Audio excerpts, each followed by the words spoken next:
नमस्कार, आप देख रहे हैं हरियाणा अपडेट और मैं हूं आपके साथ तान्या मेहता। इस वक्त मैं आपको बता दूं कि आज हिसार में इनेलो पार्टी की जो है मीटिंग रखी गई थी। यहाँ पर जो जितने भी कार्यकर्ता हैं और जितने भी समर्थक हैं इनेलो पार्टी के वो सारे आज यहाँ पर पहुँचे थे और आदमपुर के उपचुनाव को लेकर इनेलो पार्टी की क्या रणनीति रहेगी इसके बारे में आज यहाँ पे चर्चा करी गई थी। तो अभी हमारे साथ यहाँ पर अभय सिंह चौटाला जी भी मौजूद है, तो अभी वो बताएंगे कि क्या आदमपुर की रणनीति रहेगी, पूरे चुनाव में किसको खड़ा किया जाएगा, कौन जो है इनेलो की तरफ से उपचुनाव लड़ेगा। तो चलिए जानते हैं। आज हमारी प्रदेश कार्यकारिणी की बैठक थी और उस बैठक में जहाँ हमने अपने पार्टी के पदाधिकारियों को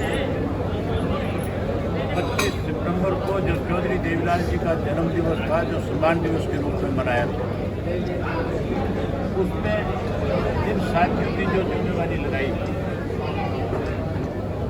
उन्होंने इस ढंग से पूरे प्रदेश में लोगों को निमंत्रण दिया और बड़ी संख्या में लोग आए। उसके लिए जहाँ हमने उनको बधाई दी है, वहीं 3 तारीख को 3 नवंबर को जो उपचुनाव होने जा रहे हैं, उसके लिए सबकी ड्यूटियाँ 14 तारीख से लगा दी और उससे पहले हमने अपने 5 लोगों की एक कमेटी बनाई। वो पांचों पार्टी के जो सीनियर साथी हैं, जिनमें पार्टी के राष्ट्रीय उपाध्यक्ष प्रकाश भारती जी हैं, हमारे श्याम सिंह राणा जी हैं, भूपेंद्र सिंह दरियापुर है, इसी तरह से उनके साथ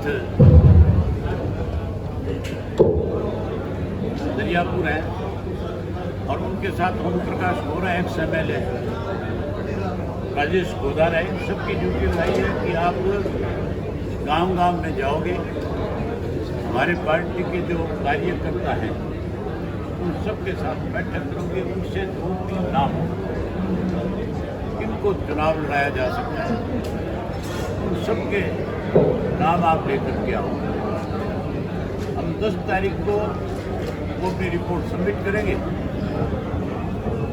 और उसके बाद 11 या 12 तारीख में किसी दिन अपने उम्मीदवार की घोषणा करते कि हम किसको चुनाव लड़ाएं। बड़ी हैरानी की बात है, लगातार ये माइक बंद करवा दिया, कांग्रेस पार्टी प्रचार कर रही है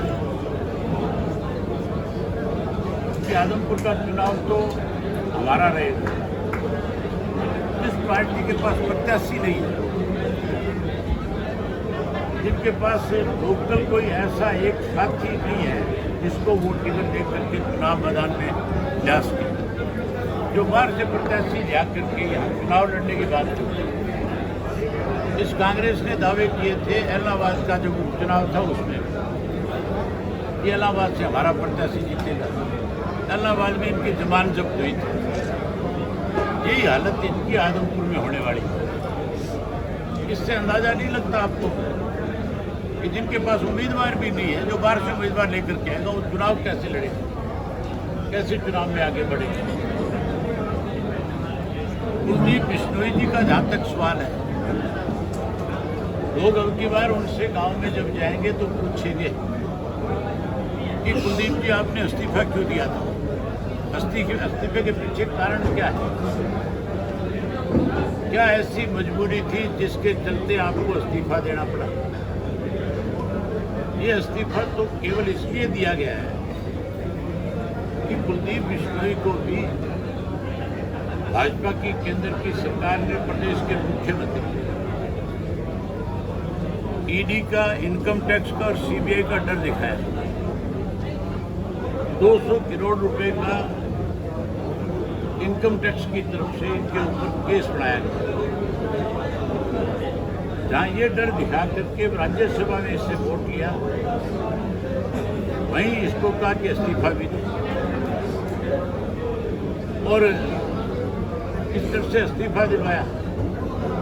आज फिर किसी और को आगे आने देने की बजाय किस तरीके से मैं अपने बेटे को राजनीति में स्थापित करूं, कैसे उसको आगे लेकर के आऊं।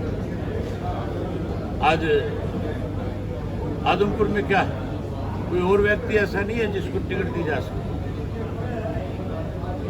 केवल अपने बेटे को राजनीतिक तौर पे आगे लाने के लिए, अपने स्वार्थ की पूर्ति के लिए इस्तीफा देने का काम किया। लोग खुल करके ये बात पूछेंगे कि भाई तुमने इस्तीफा दिया क्यों, इसका कारण तो बता दे।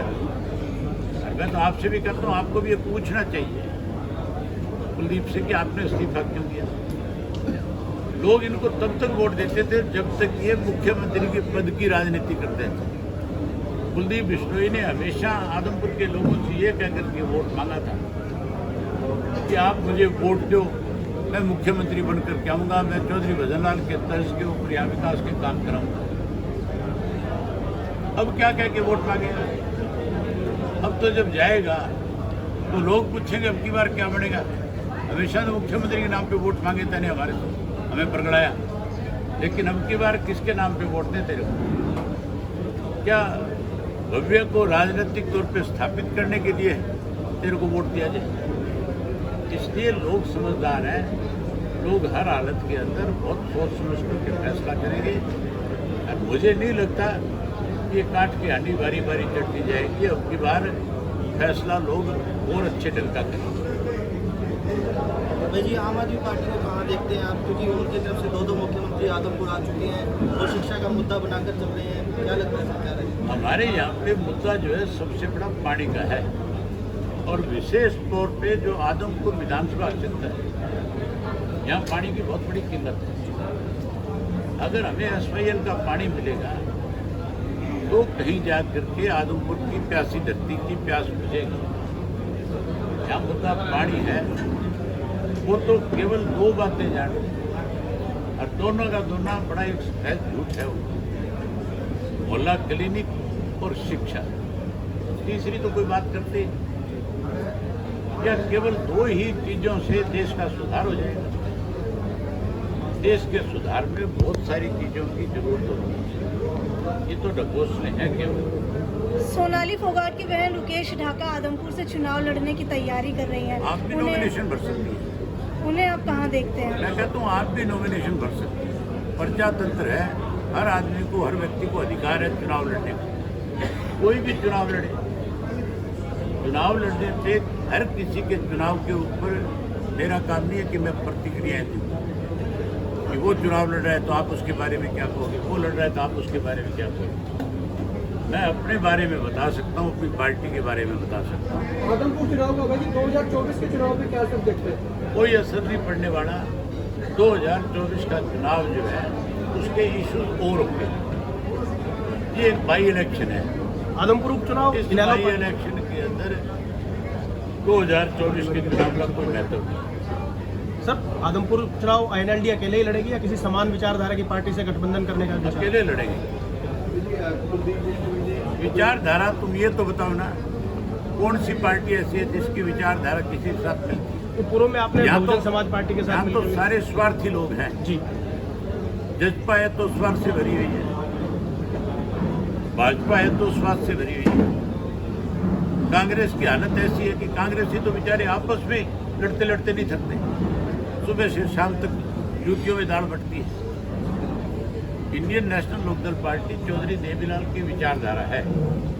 हम चौधरी देवीलाल की विचारधारा को आगे लेकर के चुनाव को लड़ेंगे। भूपेंद्र सिंह हुड्डा कहते हैं कि आदमपुर कांग्रेस का गढ़ रहा है। तो हुड्डा ही पिता लेना, फिर रोके कोई? इतना ही बड़ा गढ़ है तो हुड्डा को खुद आ जाना चाहिए।